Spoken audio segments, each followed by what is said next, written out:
YouTube channel Chiragdin Malik hospital. आज हम बात करने वाले हैं सर्वाइकल के लिए। सर्वाइकल के लिए बताएंगे आपको सर्वाइकल के लिए क्या करना है, आपने क्या परहेज करने हैं, क्या खाना है, किन कारणों से सर्वाइकल की दिक्कत हो जाती है। जो सर्वाइकल की दिक्कत है वो हमारे गर्दन में पाई जाती है। C1 से लेके C7 तक ये दिक्कत पाई जाती है।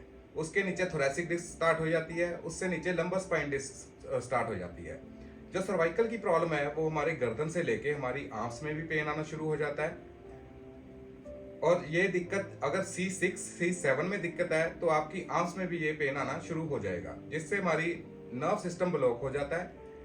ये किन कारणों से होता है? अगर हम कोई वेट उठाते हैं या झुकते हैं, जब झटका पड़ता है हमें, उस चीज से भी ये सर्वाइकल की प्रॉब्लम हो जाती है।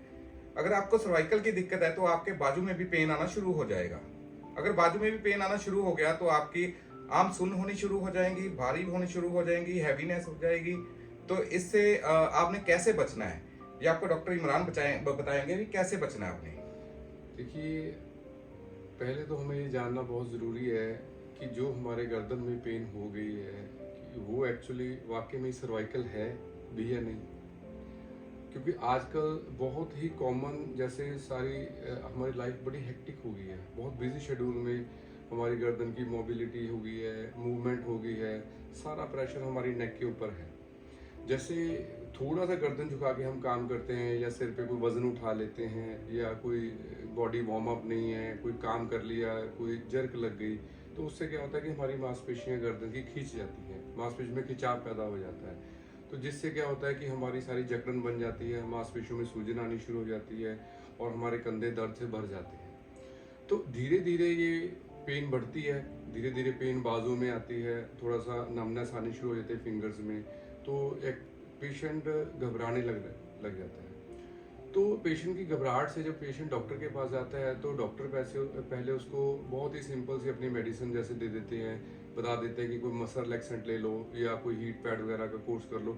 उससे क्या होता है कि थोड़ी सी रिलैक्सेशन मिल जाती है पेशेंट को। लेकिन जो प्रॉब्लम है वो दिन ब दिन बढ़ती जाती है। जैसे जैसे मसल रिलैक्सेंट पेशेंट लेता है उसको पता चल जाता है कि मेरी दर्द दवाई से ठीक होनी शुरू हो गई है, तो जैसे ही वो अपनी दवाई को छोड़ता है तो पेन दोबारा से स्टार्ट होनी शुरू हो जाती है। तो पेशेंट जब डॉक्टर के पास जाता है, डॉक्टर उसको एक्सरेज के लिए बोलते हैं, स्कैनिंग के लिए बोलते हैं, MRI के लिए बोलते हैं।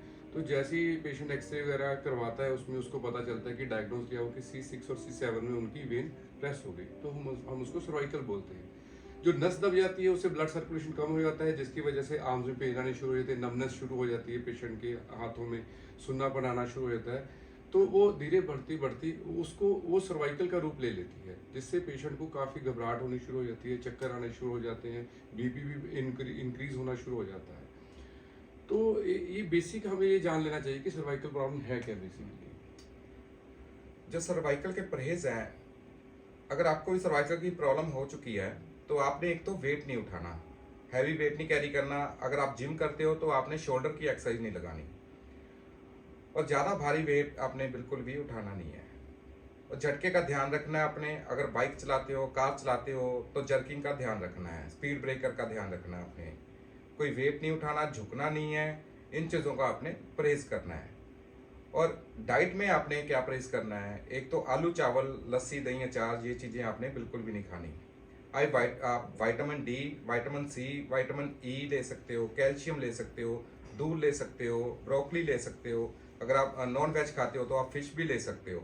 और ज़्यादा से ज़्यादा कोशिश करें विटामिन डी लेने की। आप धूप में भी बैठ सकते हो। आप अगर सर्वाइकल की प्रॉब्लम है तो आपको विटामिन डी की बहुत ज़्यादा ज़रूरत है, आपको धूप की भी ज़रूरत है। आप धूप में ज़रूर बैठिए अगर आपको सर्वाइकल की प्रॉब्लम हो चुकी है तो। अगर आप इन चीज़ों के परहेज से भी मान लो कि आपकी पेन ख़त्म नहीं हो पा रही है, आपको दर्द बढ़ता जा रहा है, तो आपको तुरंत डॉक्टर के पास जाना चाहिए, इसका डायग्नोज करवाना चाहिए, स्कैनिंग करवानी चाहिए, एक्सरे करवाने चाहिए।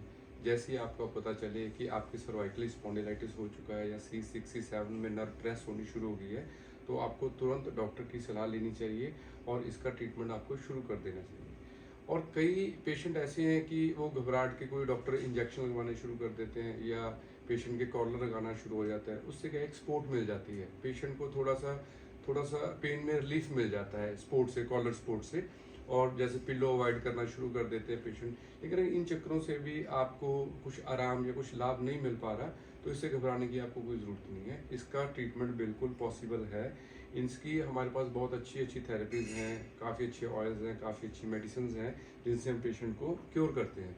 तो डॉक्टर रिजवान बताएंगे कि उसके लिए आपको क्या करना पड़ेगा। अगर आपको भी सर्वाइकल की प्रॉब्लम है तो अगर आप वहाँ से इलाज करवा रहे हो, आप पहले अपने वहाँ से इलाज करवाओ। अगर आपको लगे कि आपको आराम नहीं मिल रहा तो आप हमारे पास लास्ट चांस, अगर आपके पास हुआ, आपको सर्जरी बता दी डॉक्टर ने, तो आप एक बार हमारे पास ज़रूर विजिट करिए।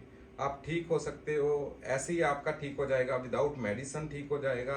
कोई ज़्यादा आपको रिपोर्टें करवाने की ज़रूरत नहीं। अगर आपकी पुरानी हमारी रिपोर्ट है तो वो भी आप हमारे पास लेकर आ सकते हो, उसके आधार पर ही आपका इलाज शुरू हो जाएगा। हमारे पास थेरेपीज़ हैं, हमारे पास ऑयल है, हमारी अपनी मेडिसिन है, तो आप हमारे पास ज़रूर विजिट करिए। अगर आपको डॉक्टर ने सर्जरी बता दी है तो वैसे हमारे जो पेशेंट है, हमारे पेशेंट कोई राजस्थान से आ रहा है, कोई बीकानेर से आ रहा है, कोई आगरा, यूपी, बिहार, बहुत दूर दूर से हमारे पास पेशेंट आते हैं। वो तो हमारे पास पेशेंट आते ही आते हैं हमारे, जिनको हमारे ऊपर विश्वास बना हुआ है। अगर आप पहली बार वीडियो देख रहे हो, आपका ठीक नहीं हो रहा, आप एक बार चांस लेके जरूर देखिए, हमारे पास विजिट जरूर करिए आप। तो इसके लिए आपको एक बार हमारे हॉस्पिटल में विजिट करनी पड़ेगी।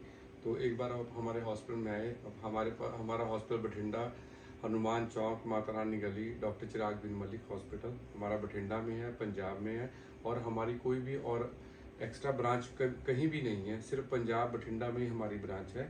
आप हमारे हॉस्पिटल में एक बार ज़रूर आओ, तो इससे आपको काफ़ी लाभ हो सकता है। ये हमारा हॉस्पिटल लास्ट 45 ईयर से चल रहा है। हमारे फादर साहब हैं और हम दोनों ब्रदर भी साथ में काम करते हैं। 20 ईयर्स तो हमें दोनों को हो गए। और आप एनी टाइम हमारे पास आ सकते हो। आपको हमारा नंबर डिस्क्रिप्शन में मिल जाएगा, व्हाट्सएप नंबर भी मिल जाएगा, आपको हमारा कॉलिंग नंबर भी मिल जाएगा।